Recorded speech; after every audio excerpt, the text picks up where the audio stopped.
کو چې مسلې نه چوړ او بسن کني دا سخت وحل در سکو خاطیز غنګو مذهب کم یو هندو کا مسلمان نور کې شه مسلمان شتګ څومره زور ټولو کا مسلمان څومره وخت نه ورسره یو وړي کولینا سلام ورته راغلی دغه چیشته راغلی یو دکان له بدلو دکان به بدلوي څنګه به بدلوي چا سره بدل کی دکان ته دغه دکان کې څه ویلې دې باندې څه کړې رو مړ دی چا مړ کړی تو اورور په دې دکان کې مړ کړی چا مړ کړی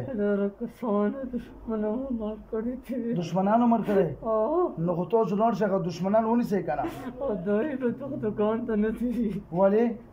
دا بچرته دي شي دکان هم دی دا جیس میں موټرسایکل جوړولې دي نو په وګړو څه قوانین لا کاری کړي او دا پینځه سپیډ ورته کې خبر بیا خو دیو شو نو ته خو زیاده څه بچپن نه یو دغه پینځه شپې ورځې کیږي دکان ته به دغه نه دي ولې به نه دي دا کما پاتې ته خو زیاده سره بچپن نه یم او دکان یې اوس وسته ته خو دغه بچپن نه تکلیف ورکړي نو بچپن نو چې سره واده ماده کړی دا جمعه ورځ نه نه چاته جواب شوی دي کنه بل چاته حاضر شوی دا واده ورته کړی چې به څو یا نه راځي چنر دې دکان کې تاسو مړ شوی ها اغه بعد تاسو دغه څه تکلیف ورکول چې دې دکان ته ځي تکلیف صفه حلوای به مروان ګوره دکان کې خالي زړونه لګي دکان کې زړه نه لګي څه شپه کو دکان کې به دکان نه منډه وای چرته دي ته چرته دي کوړه دا بچه کې په دې ګرانه غریبه کې چې دې دکانو پرې دې بچرته دي بل دکان چې نه دې سره ټول د 2 لک روپیا سرمایه بل دکان اب ټول لاړ شي دې چې دکان نسی ها دا خدا چې څنګه تجار یا بزنسمن نه چې یو ځای په بل ځای لاړ شي دا غریبیت بود باندې مولا روپیا دکان وسته آیا قرض را خسته دا بچه کوي ها سمېګو کمرون کم ها سمېګو کمرون کم بیا کوي دا خبره ها پرځداوي کنه مو ته وګوره پرځداوي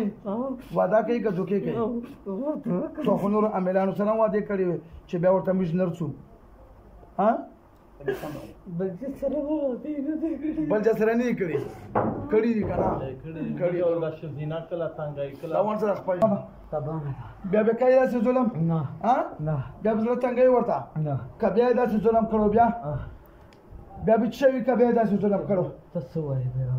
زبده بیا راغواړم د خلکو د کرے وسو اوس نشته دومره ګرانی دو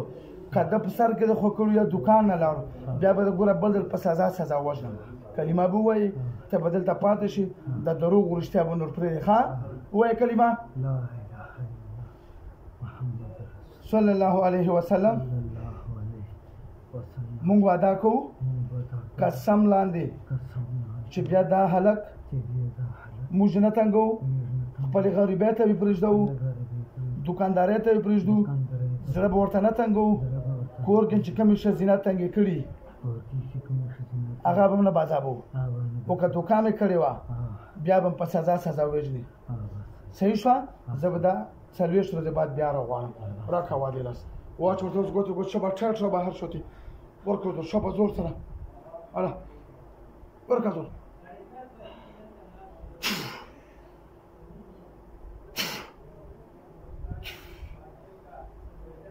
څه نوم دی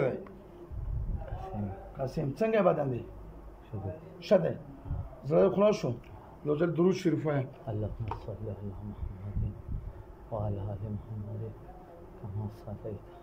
على إبراهيم وعلى آل إبراهيم إنك حميد مجيد اللهم بارك على محمد وعلى آل محمد كما باركت على إبراهيم وعلى آل إبراهيم ځان چوف وګوره بدن خو دروند نه دی وګوره شلم نشي مړه ګور تر وړه ګیلاس کې چوپې